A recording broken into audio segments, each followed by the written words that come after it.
Welcome to another episode of Cookware Therapy, where we help you fall back in love with your cookware or get an amicable divorce.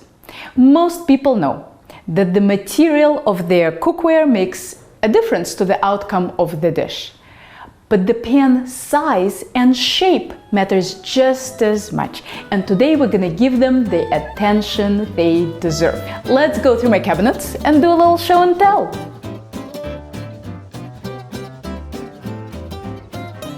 Have you noticed that none of these pots and pans are part of a set? Sets are a waste of money.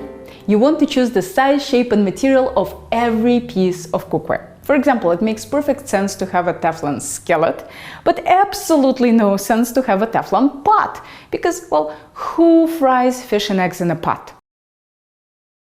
When you buy skillets, realize that the size is measured edge to edge. How much cooking area you'll get depends on whether the sides are sloped or straight.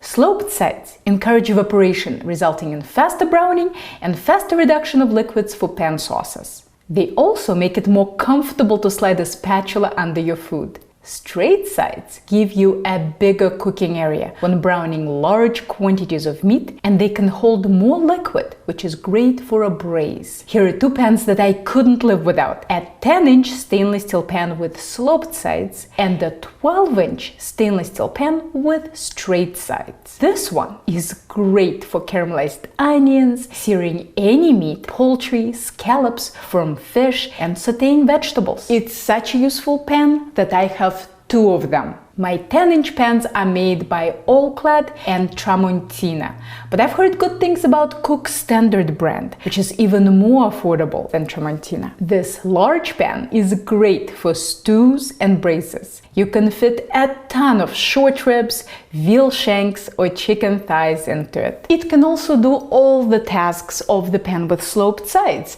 So if I need a really large batch of caramelized onions or sautéed green beans, this is the pan. This one is made by Cuisinart, and it's the best bang for the buck you're going to get with cookware. The Cuisinart pan is only thick on the bottom. The sides are thin, but it doesn't bother me on a large straight-sided pan since the sides are so far from the flame. The only 8-inch skillet that I own is a Teflon one, and I use it for omelets. 10 and 12-inch Teflon pans are for delicate fish, potatoes, and eggs. You can often buy all three in one set. If you don't like using Teflon, you probably need at least one cast iron or carbon steel pan for eggs, delicate fish, and potatoes. While we're on this topic, let me address the question I got in the cast iron seasoning video. What is the difference between cast iron and carbon steel? The main difference is the shape of the pan. Other than that, they're pretty much the same material. Cast iron pans typically have straight sides, so they give you a bigger cooking surface and are good for making things like cornbread. Carbon steel pans have sloped sides, so they make it a lot easier to slide a spatula under your food. All pots should be lined with stainless steel. There is absolutely no reason to buy anodized aluminum, Teflon, or any other pots. For sauces, this little 2-quart pot can't be beat. The sloped sides ensure that my whisk leaves nothing behind in the corners. I wish the affordable companies made pots with sloped sides, but so far the only one I found is the pricey All-Clad. This 3-quart pot from Tramontina has straight sides, and it's perfect for cooking grains, making small quantities of soup or pasta. If I have a large quantity of grains, soup or pasta, I like this 4-quart pot. Once you reach this size, make sure your pot has a helper handle. And for stocks, I have this cheap but wonderful Cuisinart 8-quart pot. Again, Cuisinart only has a disc on the bottom, but for wet preparations, that's fine. Le Creuset. Here it is. This is my Christmas present to myself. I thought I should commemorate this momentous occasion with a video. You know, I have never owned Le Creuset until about 2 weeks ago. This pot is almost $400. That's ridiculous. You can buy a Vitamix for that much. My previous Dutch oven was a cheapy Tramontina. It cooked fine, but almost all enamel has worn off its inside and it turned black. After 7 years of use, I got rid of it and wanted to buy a replacement that wouldn't have this issue. I hear Le Creuset is supposed to last me a lifetime, but we'll see about that. I'll make you another video with an update before I die. Meanwhile, this pot does cook like a dream, and it reminds me of the L'Oreal commercial. It's expensive, but I'm worth it. Well, whatever Dutch oven you decide to get, here are some tips to keep in mind.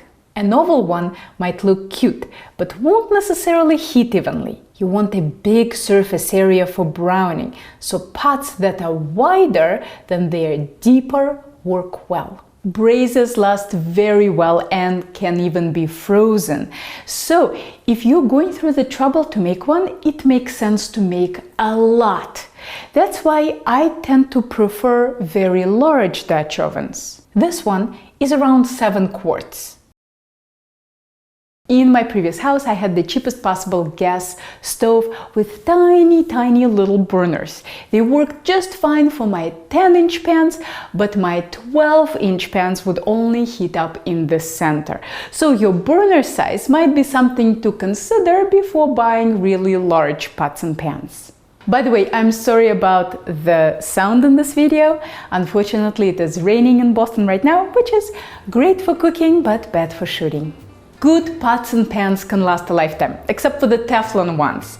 So they make excellent holiday gifts. I hope that this video helped you figure out what to put on your wish list. Here's one that I put on my wish list about 17 years ago, and my wonderful husband bought it for me, and it's still one of my favorite pots. In the description below this video, you'll find links to all the equipment that I showed you in this video, as well as links to other Cookware Therapy videos on stainless steel pans, seasoning cast iron, and the safety of Teflon pans. This video was brought to you by viewers like you. If you liked it, click here to support my channel. Don't forget to subscribe. Hit that little bell button for notifications so that you don't miss a video. And if you're ever in the Boston area, maybe I'll see you in one of my classes.